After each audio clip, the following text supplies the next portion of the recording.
So today we're going to be focusing more on the power of DNA, RNA, being able to control nucleic acids or use DNA and RNA to get organisms to do desired actions. Some of this will also touch on some protein control that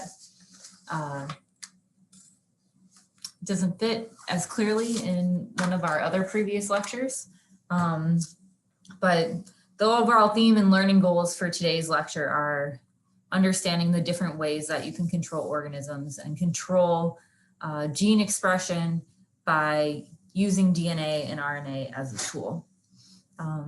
We touched a little bit on this when we talked about protein expression and making your desired molecules, but we'll go into some more detail today. So a lot of the genetic methods we can group under the field of molecular cloning, where that's the ability to control and modify DNA.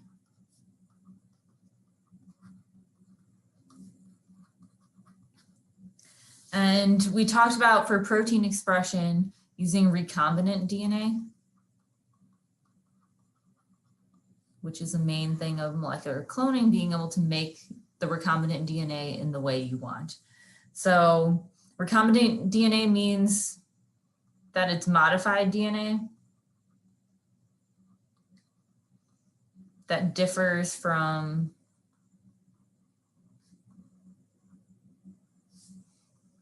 the wild type,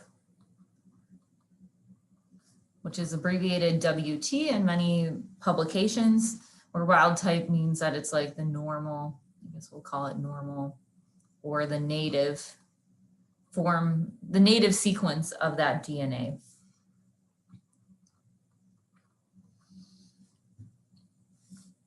And also in protein expression, we talked about recombinant DNA being organized into a vector. So the vector means that the specific recombinant DNA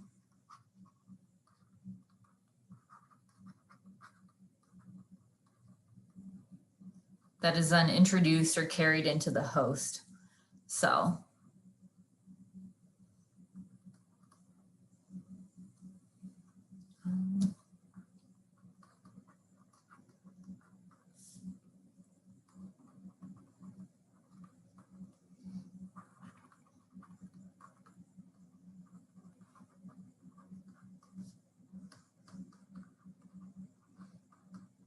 Where a host can be like the cell or like your model organism that we talked about, the cells last week that are used for model organisms. And on Thursday, we'll talk about larger scale model organisms as well.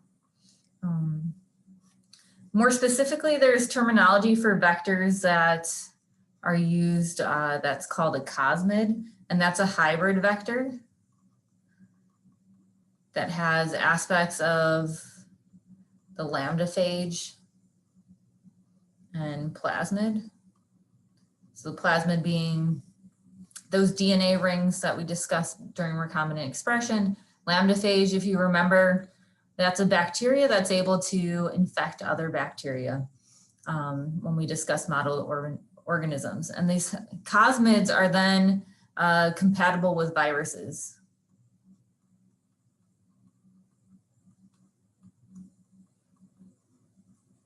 So if you want to use a virus to deliver your vector to your model organism, I guess the terminology may be used more specifically as a cosmid, if you hear that. So with recombinant DNA, getting into some more detail than what we talked about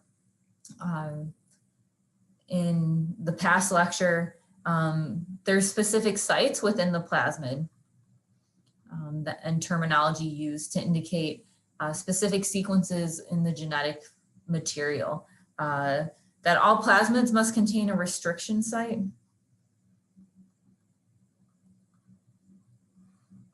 which are also called cloning sites.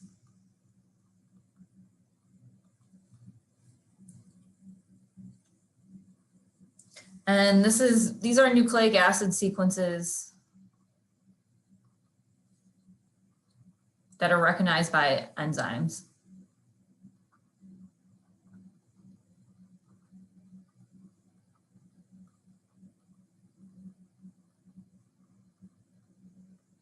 And the restriction enzymes will then cut the sequence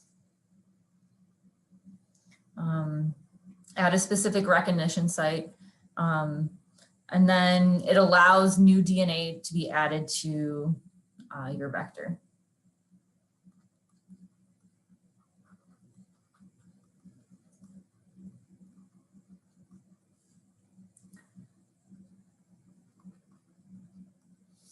So you can see here in this figure on the upper right that this EcoR1 is a restriction enzyme that recognizes this AATT sequence. And it will then cut this double-stranded DNA to then form a gap between there where the remaining sequence here, it's not a straight cut.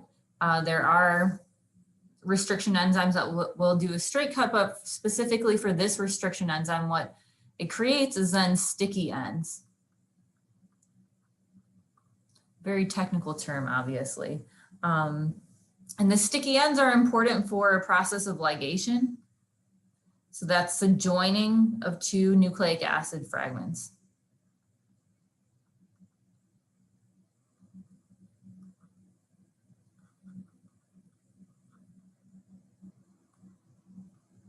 And this requires a DNA ligase, which is an enzyme that then joins them together. So you can see restriction enzymes, ligase enzymes, proteins are playing a role in here too. And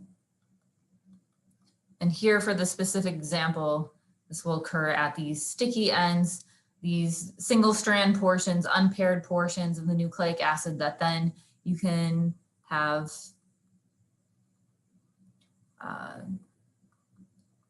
the end of sticky ends on your then foreign DNA that you can then ligase into these openings with it at these restriction sites then. Also when designing a plasmid, you also need origin of replication sites.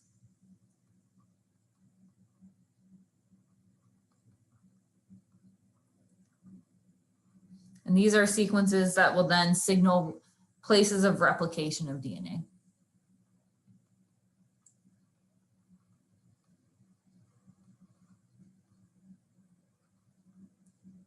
So you can see in this bottom right figure that these ORI, that means origin of replication sites, that then within the cell, if they're going to replicate the plasmid that you're introducing, you need these sites of these origins of replications here. And we're not going to get into all the details of the process of replicating DNA.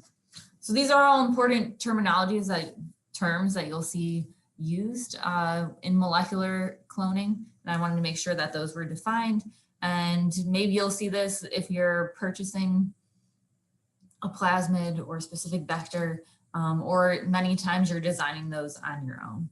So again, to motivate or connect back to an application, I do just want you to bring this slide up from our past lecture of talking about recombinant protein expression.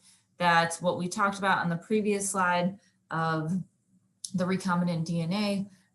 Making those designs would then be used to then be delivered to your host cell. You grow those cells, induce them, break them, and then you'll have your protein produced.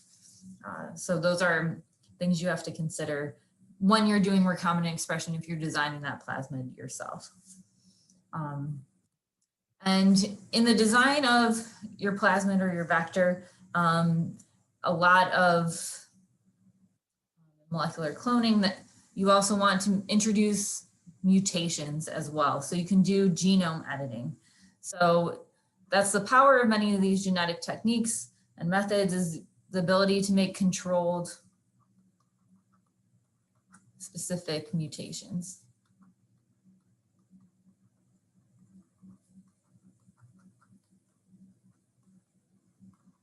So we define that wild type is going to be your native sequence or genome. And then there's different levels of mutations and site-directed mutagenesis. So this means site-directed means the fact that you're doing something very specifically here. So I guess the simplest would be a point mutation, which is a single base pair change, single base change. Again, this is defining a lot of the terms that you'll see shown up. So deletion, which you'll see symbolized as a delta sometimes, or DEL, is the removal of part or an entire gene.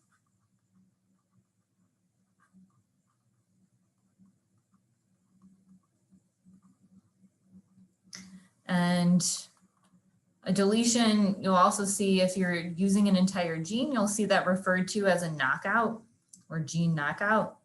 And that's really like the ultimate control of seeing what role a gene plays. So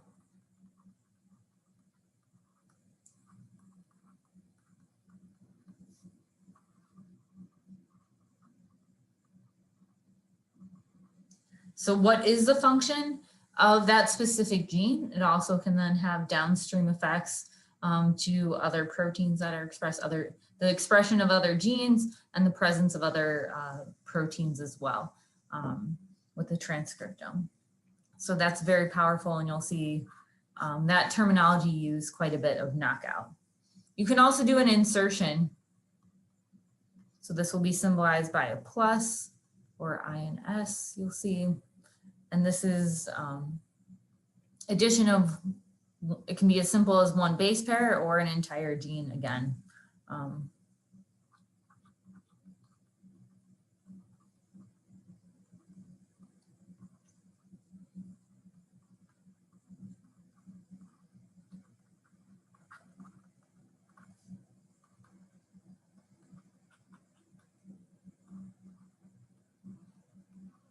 So pretty straightforward terms here with point mutation, deletion, insertion. Getting into some specific applications of point mutations is trying to understand, you can actually do distance studies or functional studies of individual amino acids. So I have these down here that these involve the cysteine residue or the alanine amino acid. So you can do cysteine scanning.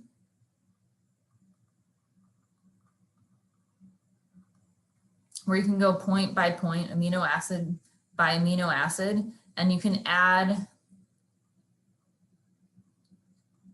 I guess more specifically, switch an amino acid to a cysteine. And if that cysteine then forms a disulfide bond,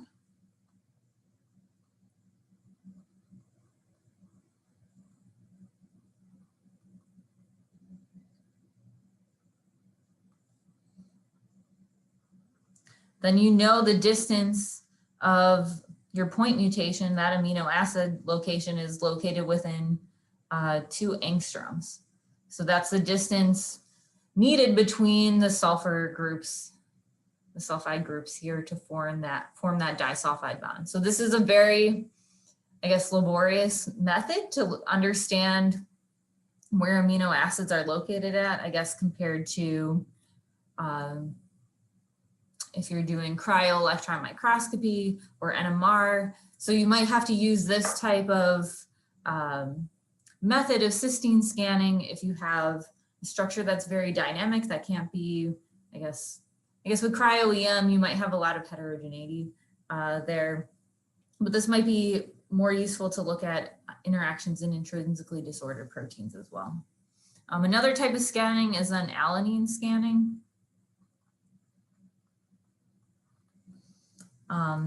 So that's like the simplest amino acid,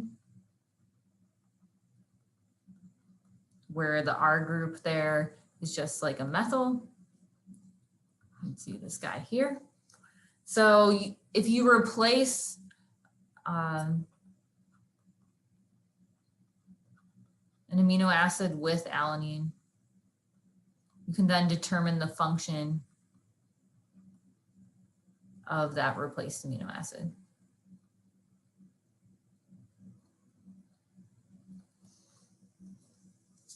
I also want to mention that with some genome editing and interference of gene expression, you don't have to change the specific DNA sequence. There's also other ways to interfere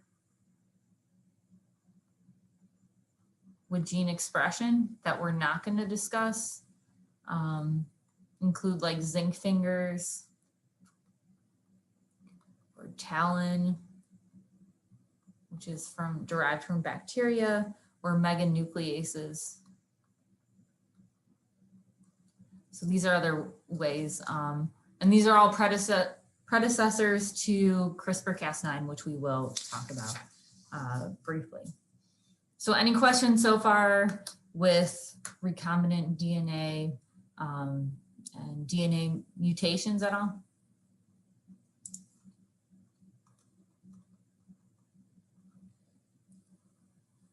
Okay.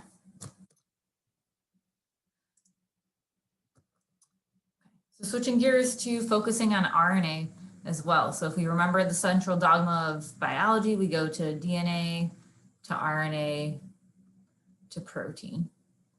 So previously we were talking about controlling the first step of the DNA of the genome itself. Now we're more interested in controlling the middleman here of RNA. So if you don't want to modify the entire genome, but you just want to control what the output of the proteins are and the transcription, then you can look at tools and ways to control RNA. So we're going to talk about RNA interference. So you'll also see that abbreviated as RNA with a lowercase I.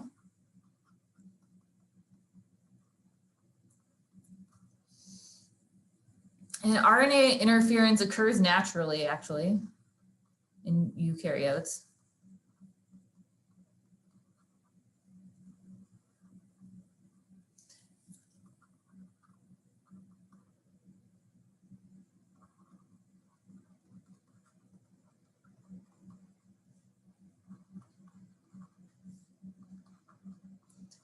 So it's its own form of regulation of gene expression after transcription, and then splicing, where splicing is the step of removing non-coding regions of RNA. So you'll also hear RNA interference referred to as silencing. So RNA silencing. So you silence the mRNA before it reaches the ribosome.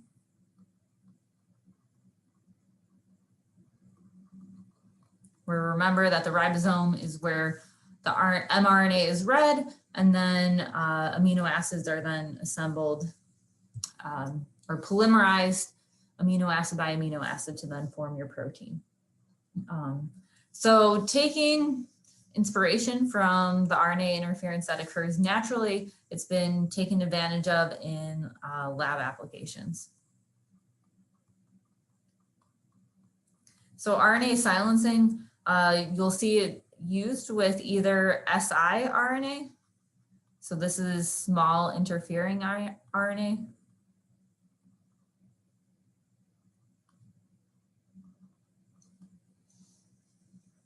And this is a single strand RNA, but it's derived from a double strand first.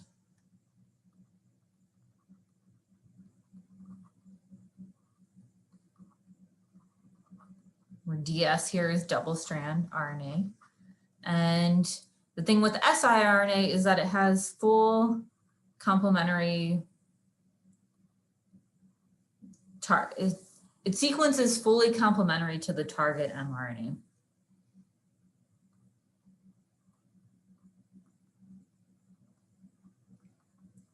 Where the target is the mRNA you want to silence. You can also use microRNA. So you'll see it with either the Greek letter or spelled out. And this is in eukaryotes made in the nucleus, and it will fold. And the difference between microRNA and siRNA is the fact that it's also a single strand. But the difference is that this has partial complementary to the target. Because of that, it's going to be less specific compared to siRNA. It's going to be more versatile and may silence more than one mRNA, more than one gene. That's more than one protein expression there. So if you're starting with the siRNA or the microRNA, the first step is that it associates with a dicer enzyme.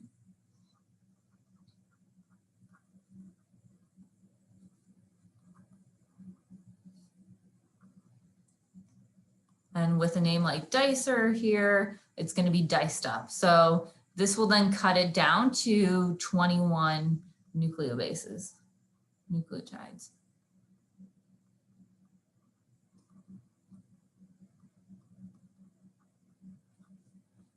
siRNA or microRNA.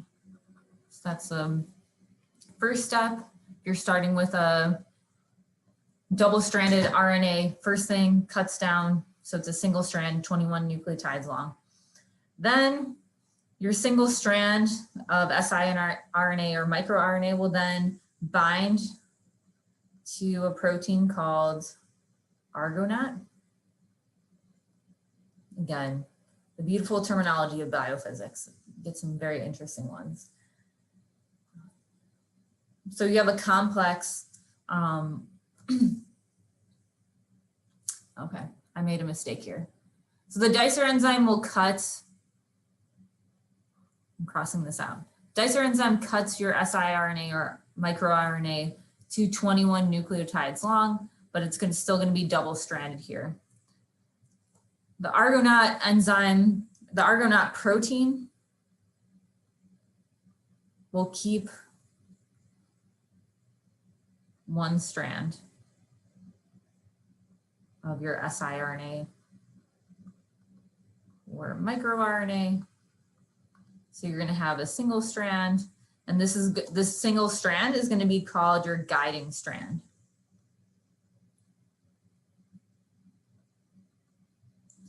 Because it's going to guide you to your target mRNA. So then the last step is like the protein RNA complex will then be binds to the target mRNA.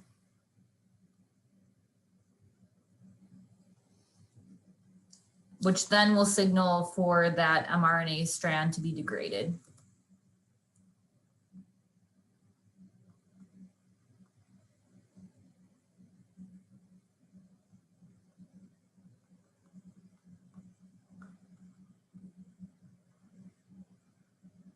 Within the cell.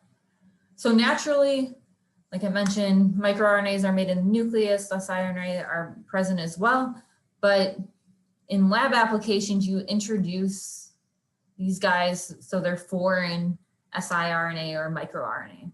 And there's a lot of interest in the drug development field of delivering siRNA to cells to silence proteins that are being expressed for cancer, for different diseases and the like. But the challenge there is getting the siRNA to the targeted cell properly.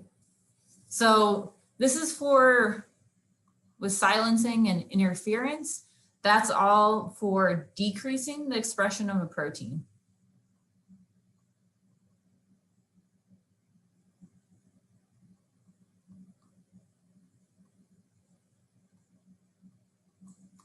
But there are also Methods of RNA upregulation. Ran out of space here, sorry about that. So that's trying to increase production of a protein.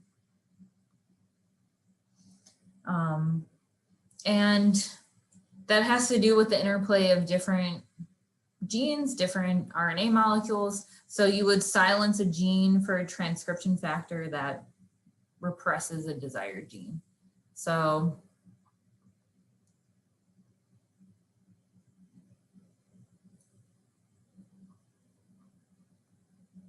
you would silence the mRNA that's from a gene for a transcription factor.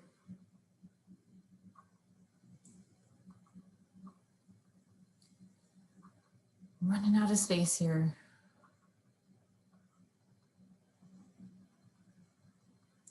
And by interfering with that transcription factor that's suppressing the expression of a gene, then you'll have an increase in that other gene.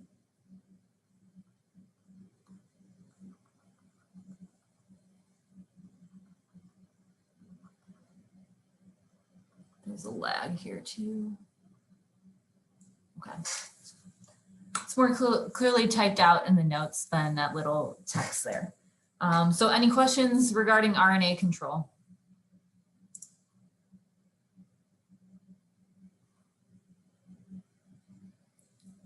Okay. So since I kept hitting the next slide, you guys know, next thing is CrisprCas9,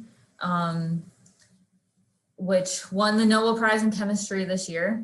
So let me just first provide a very, very general background. And then I just want to see if any of you guys have followed this technology, since it's a hot topic and won the Nobel Prize, see if we can discuss some of that. But let me first just introduce it generally, that it has a very short history, that it was developed in 2012. It was on the short list for the Breakthrough Prize, I think, which is given by Science in that year and the following year. And it finally won the Breakthrough Prize in 2015, and then the Nobel Prize in 2020. So that's a very short time period for to be awarded a Nobel Prize just 8 years later. When people were doing predictions, I was thinking it was going to be too soon to win for that year, but it's been on the short list and on people's radar for, I would say, at least the past 4 years or so for the Nobel Prize. In contrast, last year's chemistry Nobel Prize, which went to lithium-ion batteries, one of the awardees, good enough, he's in his 90s, his discoveries, I think, were back in the 50s or 60s related to lithium-ion batteries. So this is much shorter compared to waiting decades and decades or so. So CrisprCas9 is based on a bacterial viral defense system.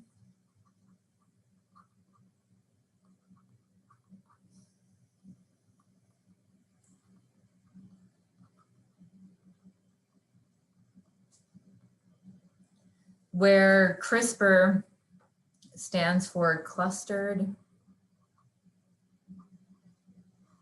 can't spell, regularly interspaced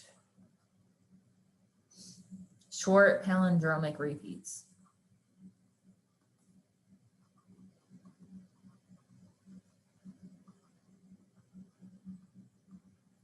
Spectre CRISPR. So again, biology jargon. And it allows editing.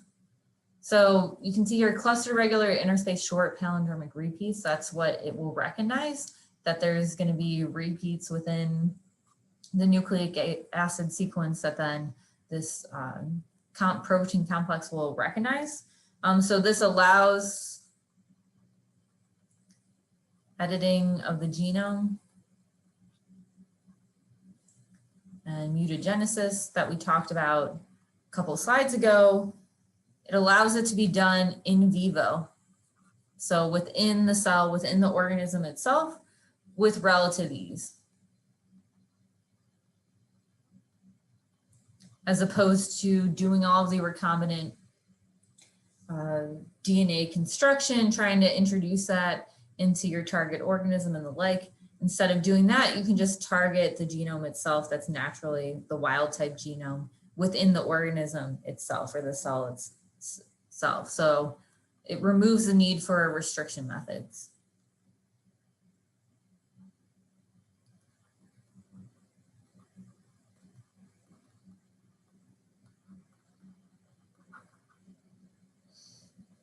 And some of the interesting background, I talked about the recent history and the awardees.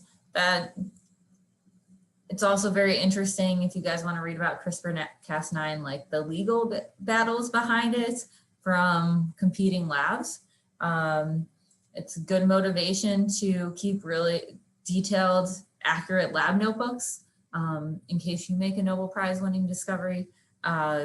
Having those records of like when you discovered it is one of the reasons for keeping dated, well-tracked notebooks. And then of course, there's also the interesting ethical discussions as well about can you use this to make designer or organisms and the like. So that was in the news as well. So before moving on, I just wanted to see if there's any, since this has been a hotter topic, technique, if you guys have any thoughts or comments or use or readings about this, about CRISPR-Cas9.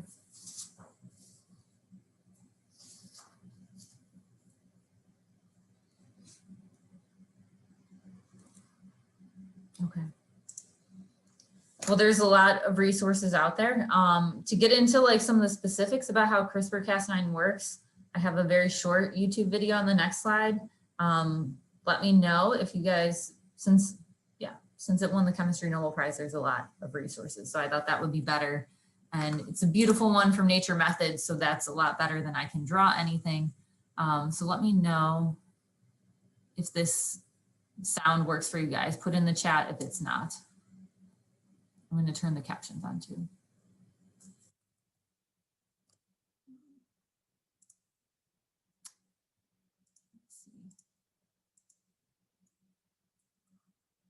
I'm not even getting sound on mine. So I knew this was going to happen.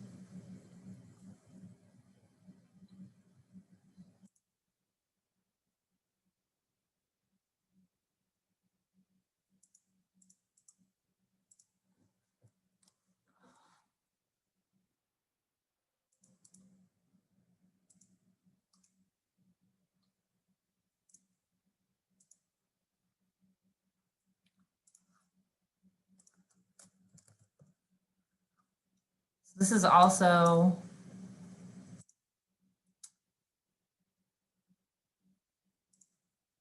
just give me 1 second, sorry.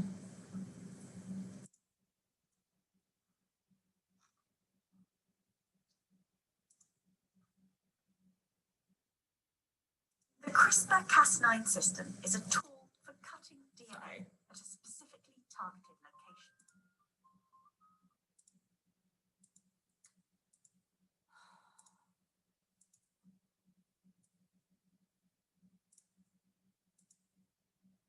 Can you guys see it okay right now?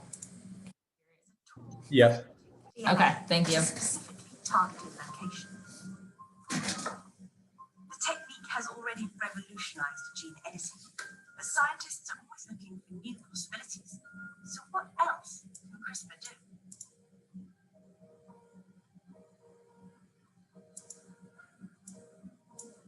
Since being discovered in a bacterial immune system, CRISPR-Cas9 has been adapted into a powerful tool for genomic research.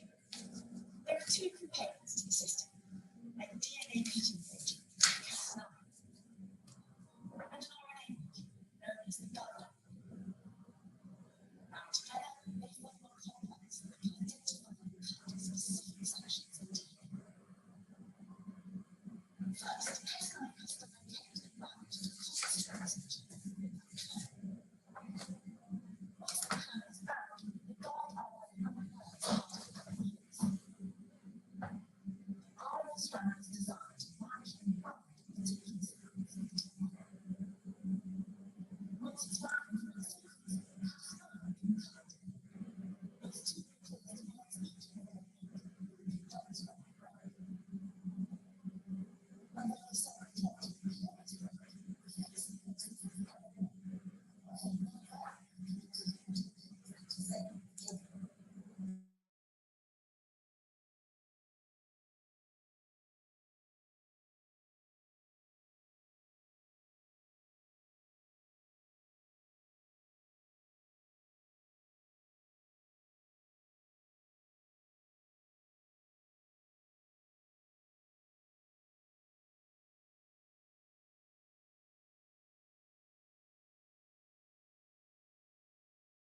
For things like visualizing the 3D architecture of the genome, or to paint an entire chromosome and follow its position in the nucleus.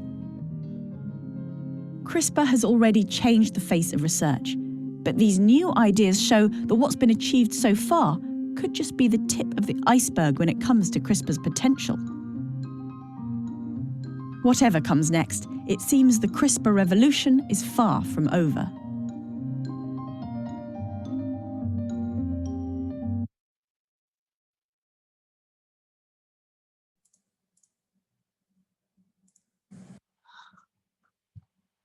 Now it's not letting me. Okay, there we go. Did you guys catch some of the sound or with the captions and stuff? Yeah, the captions were fine. Okay. Yeah, sorry about that. Since we haven't done, I haven't wanted to rely on YouTube videos and stuff. But if you guys want to watch it again, it is in the class YouTube page. There's like that playlist of useful videos. There's also Nature Methods has a lot of nice videos they had one for RNA silencing, one for optogenetics, which we'll talk about in a couple slides. But I thought that's like a nice illustration of like, especially when people have 3D animations of what's going on in biology, it helps explain it. But there's a lot of resources out there about CRISPR-Cas9 they really emphasize the powers of how people are using like attaching enzymes to it and the powers of not just CRISPR-Cas9 itself, but incorporating other proteins as well to do desired changes to the genome. And I have a friend who's a genetic counselor, and she even has her patients coming in who, for diseases that might not have a cure discovered yet, but even bringing up this technology that it's entered like the patient lexicon of future potential treatments is why it was part of the reason it won the Nobel Prize and the like. And then of course, there's all the biohackers. If you go even like on, I think on Vice, I've watched like these guys who just want to inject themselves with like CRISPR-Cas9 stuff and see what happens. I would not recommend that, but yeah, a lot of interesting possibilities. And that's just like a testament to like the ease of use of this technology as well. So any other questions, comments on CRISPR-Cas9? Yeah, so obviously it's super widely used, incredibly popular, wins the Nobel Prize. But I guess my question is, like with like gene knock-in technology or gene deletions that were occurring before in vivo, like what necessarily is the difference that? Yeah. So we talked about silencing or controlling if RNA is then being transcribed into proteins or not with that previous slide. But if we just want to understand what RNAs are present over time in a cell, RNA detection is another set of powerful techniques. So doing detection and also sequencing of which RNAs are present as well is an entrance in what is called the transcriptome.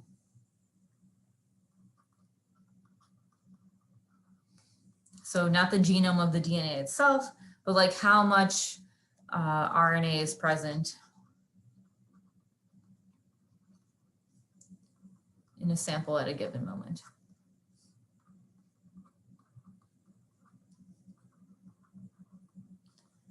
So for detection, the technique that you'll see most oftenly used, or at least what I see, is FISH, which is fluorescent in situ hybridization.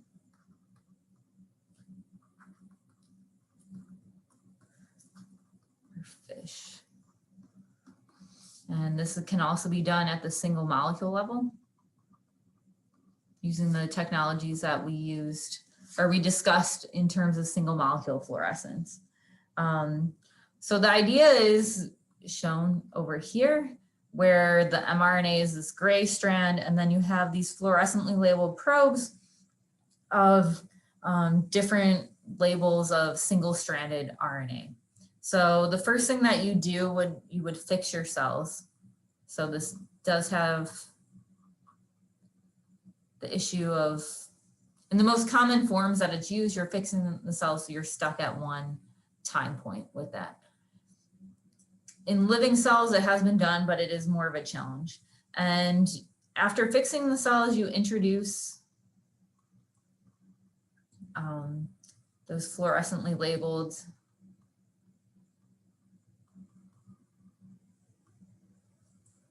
single strand RNA. And you typically have like a library of those.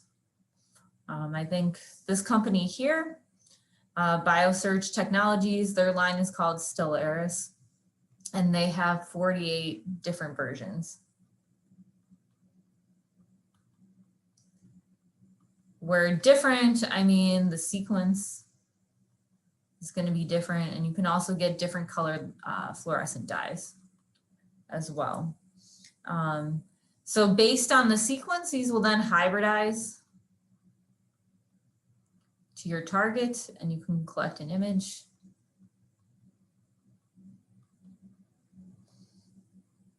And then you can analyze those images to then look at where specific sequences of RNA are present within your cell.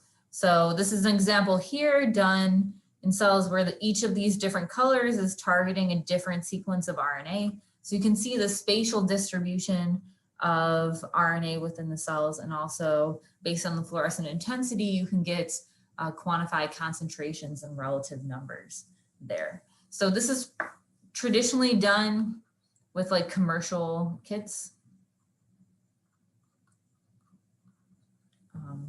And those are, the Stellaris version is patented as well. So right now, most people, I'm pretty sure everybody is relying on this BioSearch Technologies. I'm not sure when the patent is up, or if people are, I'm sure you can purchase RNAs of specific sequences, but that will take some more time. And so that's one way of doing RNA detection.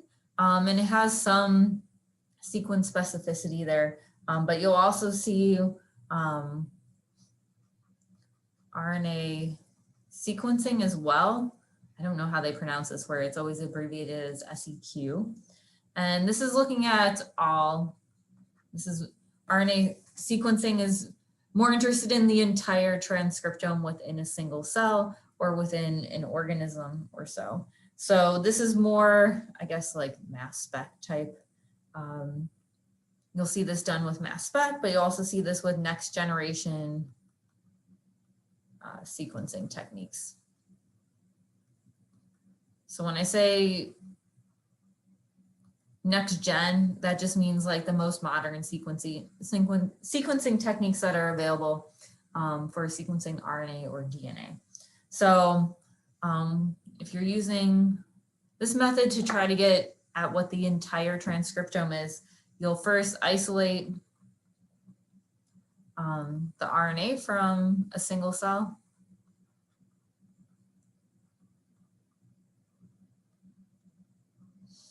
You then perform reverse transcription.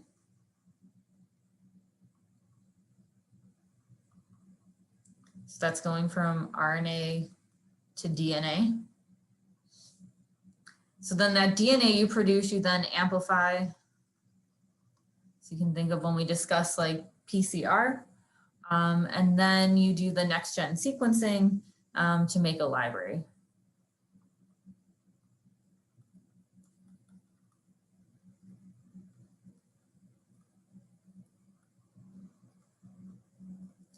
So this is taking advantage of all the technology for DNA sequencing, but using some tricks to get the RNA sequence instead.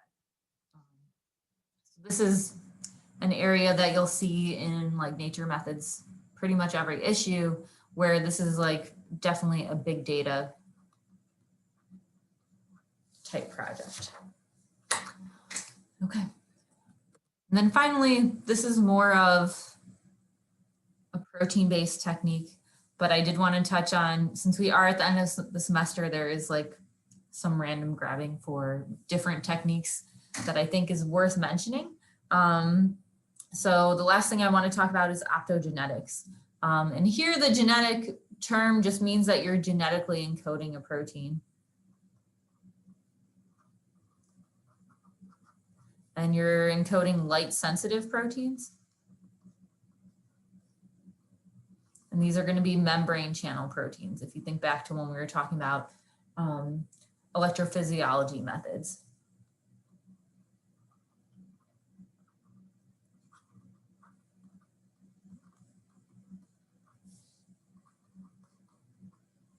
And why would you want to do this? Well, if you remember the membrane channel proteins that we discussed, these are typically import different ions into nerve cells that then have downstream processes that then cause like a response in the nervous system. So this is typically applied to nerves.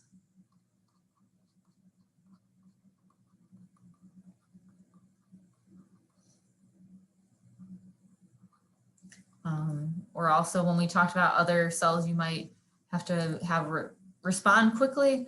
I've also seen it applied to like muscle cells, heart cells, and the like. And this gives you biochemical control of signaling pathways.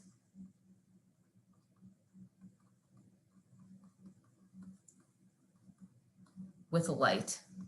So the fact that you're using light means that you don't have to wait for diffusion limited processes. So like it's going to be faster than drugs.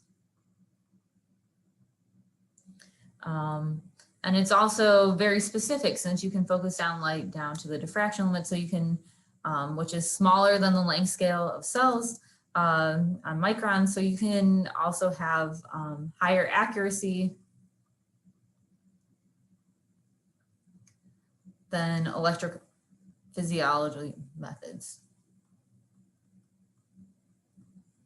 I guess it's higher accuracy and less perturbation compared to if you're trying to introduce electrodes, or we talked about the micropipettes, trying to get those at the right scale to then get into neuron cells in a living organism. That's quite difficult compared to if you're just using focused laser light and optics.